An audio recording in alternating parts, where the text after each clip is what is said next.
আসসালামু আলাইকুম, স্বাগতম জানাচ্ছি বিবিসি নিউজ আন্তর্জাতিক সংবাদে। শুরুতেই সংবাদ শিরোনাম, এরপর বিস্তারিত। যুদ্ধের সার ও জ্বালানির দাম বাড়ায় ট্রাম্পের সমালোচনায় ডেমোক্র্যাটরা। দক্ষিণ লেবাননে ইসরায়েলি হামলায় ৬ জনের নিহত। যুক্তরাষ্ট্রের নৌবাহিনীর নৌকা হামলায় নিহত ১৩ জনের পরিচয় শনাক্ত। দর্শক, এতক্ষণ শুনছিলেন সংবাদ শিরোনাম। এখন বিস্তারিত।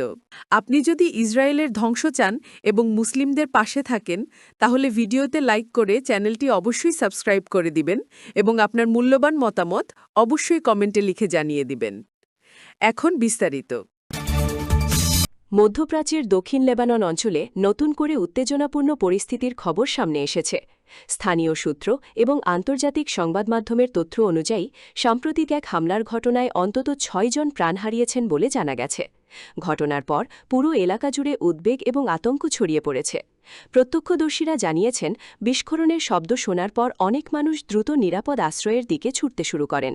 উদ্ধারকারী দলগুলো ঘটনাস্থলে পৌঁছে আহতদের সহায়তা দেওয়ার চেষ্টা চালায় এবং ক্ষতিগ্রস্ত এলাকায় জরুরি তৎপরতা শুরু করা হয়। আন্তর্জাতিক মানবিক সংস্থাগুলো বলছে, সংঘাতপূর্ণ এলাকায় সাধারণ মানুষের নিরাপত্তা নিশ্চিত করাই এখন সবচেয়ে গুরুত্বপূর্ণ বিষয়। বিশ্লেষকরা মনে করছেন, দক্ষিণ লেবানন দীর্ঘদিন ধরেই সংবেদনশীল অঞ্চল হিসাবে পরিচিত, যেখানে যে কোনো নতুন উত্তেজনা দ্রুত বড় আকার ধারণ করতে পারে। স্থানীয় প্রশাসনের পক্ষ থেকে জনগণকে সতর্ক থাকার পরামর্শ দেওয়া হয়েছে এবং প্রয়োজন ছাড়া বাইরে চলাচল সীমিত রাখতে বলা হয়েছে। সামাজিক যোগাযোগ মাধ্যমে অনেকেই শান্তিপূর্ণ সমাধানের আহ্বান জানিয়ে পোস্ট করছেন। কেউ কেউ লিখছেন, দীর্ঘদিন ধরে চলমান অস্থিরতার কারণে সাধারণ মানুষের স্বাভাবিক জীবনযাত্রা সবচেয়ে বেশি ক্ষতিগ্রস্ত হচ্ছে।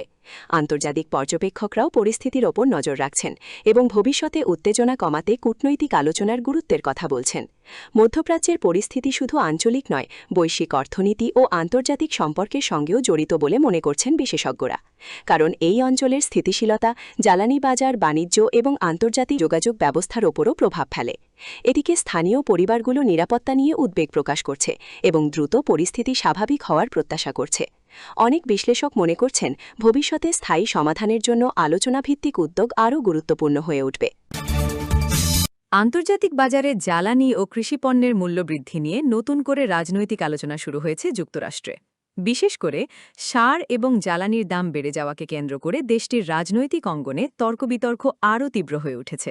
সাম্প্রতিক সময়ে বৈশ্বিক সরবরাহ ব্যবস্থার পরিবর্তন, পরিবহন ব্যয় বৃদ্ধি এবং আন্তর্জাতিক অস্থিরতার কারণে কৃষিখাতে অতিরিক্ত চাপ তৈরি হয়েছে বলে মনে করছেন বিশ্লেষকরা। যুক্তরাষ্ট্রের বিভিন্ন কৃষি অঙ্গনের প্রতিনিধিরা বলছেন, কয়েক মাস আগেও যে দামে কৃষকরা সার সংগ্রহ করতে পারতেন, বর্তমানে সেই একই পণ্যের জন্য অনেক বেশি খরচ করতে হচ্ছে। শুধু তাই নয়, জ্বালানির মূল্যবৃদ্ধির কারণে কৃষিপণ্য পরিবহনেও অতিরিক্ত ব্যয় যোগ হয়েছে, যার প্রভাব বাজারের সাধারণ ভোক্তার উপরও পড়ছে। এদিকে রাজনৈতিক অঙ্গনে বিরোধী নেতারা দাবি করছেন, অর্থনৈতিক চাপ কমাতে আরও কার্যকর নীতিমালা প্রয়োজন। বিভিন্ন অর্থনৈতিক বিশ্লেষকরা বলছেন, আন্তর্জাতিক বাজারে অপরিশোধিত জ্বালানির দামের ওঠানামা এবং আমদানি ব্যয়ের পরিবর্তনের কারণে এই পরিস্থিতি তৈরি হয়েছে। সামাজিক যোগাযোগ মাধ্যমে অনেক নাগরিক নিজেদের অভিজ্ঞতা শেয়ার করে বলছেন, দৈনন্দিন ব্যয় আগের তুলনায় বেড়ে যাওয়ায় পরিবার পরিচালনা কঠিন হয়ে পড়ছে। কৃষক সংগঠনগুলোর পক্ষ থেকে সরকারকে কৃষিখাতে অতিরিক্ত সহায়তা দেওয়ার আহ্বান জানানো হয়েছে। অনেকেই মনে করছেন, বৈশ্বিক বাজার স্থিতিশীল না হলে দ্রুত পরিস্থিতির উন্নতি নাও হতে পারে। অন্যদিকে অর্থনীতিবিদরা মনে করছেন, শুধু রাজনৈতিক বিতর্ক নয়, দীর্ঘমেয়াদে খাদ্য নিরাপত্তা ও কৃষি উৎপাদন টিকিয়ে রাখার বিষয়টিও এখন গুরুত্বপূর্ণ হয়ে উঠছে।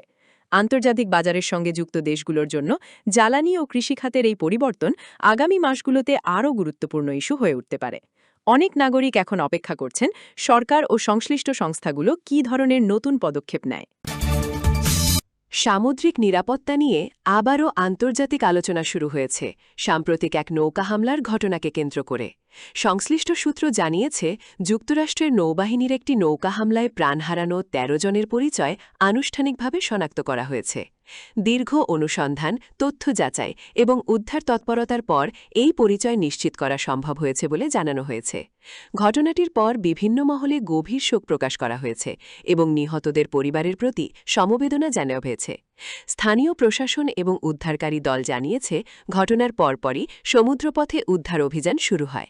কয়েক ঘণ্টাব্যাপী অনুসন্ধানের মাধ্যমে ক্ষতিগ্রস্তদের খুঁজে বের করার চেষ্টা চালানো হয় এবং পরে বিভিন্ন সূত্র থেকে তথ্য সংগ্রহ করে পরিচয় নিশ্চিত করা হয়। বিশ্লেষকরা বলছেন, সামুদ্রিক নিরাপত্তা বর্তমানে আন্তর্জাতিকভাবে অত্যন্ত গুরুত্বপূর্ণ একটি ইস্যু হয়ে উঠেছে, কারণ বিশ্ব বাণিজ্যের একটি বড় অংশ সমুদ্রপথে পরিচালিত হয় এবং গুরুত্বপূর্ণ জলপথে যে কোনো ধরনের নিরাপত্তা ঝুঁকি আন্তর্জাতিক যোগাযোগ ব্যবস্থার উপর প্রভাব ফেলতে পারে। এদিকে বিভিন্ন মানবিক সংস্থা বলছে, এমন ঘটনার পর ক্ষতিগ্রস্ত পরিবারগুলোর মানসিক ও সামাজিক সহায়তা নিশ্চিত করাও খুব জরুরি। সামাজিক যোগাযোগ মাধ্যমে অনেকে নিহতদের স্মরণ করে বার্তা দিচ্ছেন এবং ভবিষ্যতে আরও শক্তিশালী নিরাপত্তা ব্যবস্থার দাবি জানাচ্ছেন। আন্তর্জাতিক নিরাপত্তা বিশ্লেষকদের মতে, সমুদ্রপথে নজরদারি ও সমন্বিত নিরাপত্তা ব্যবস্থা আরও জোরদার করা হলে এ ধরনের ঝুঁকি অনেকাংশেই কমা সম্ভব।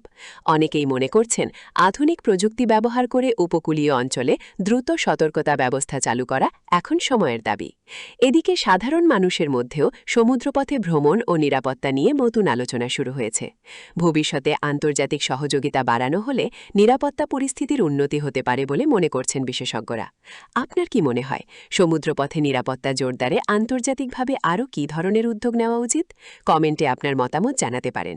ভিডিওটি ভালো লাগলে অবশ্যই লাইক দিন, বন্ধুদের সঙ্গে শেয়ার করুন এবং প্রতিদিন এমন গুরুত্বপূর্ণ আন্তর্জাতিক সংবাদ সহজ ভাষায় পেতে আমাদের চ্যানেলটি সাবস্ক্রাইব করে পাশে থাকুন। ধন্যবাদ সবাইকে। আবার দেখা হবে নতুন কোনো আপডেটে।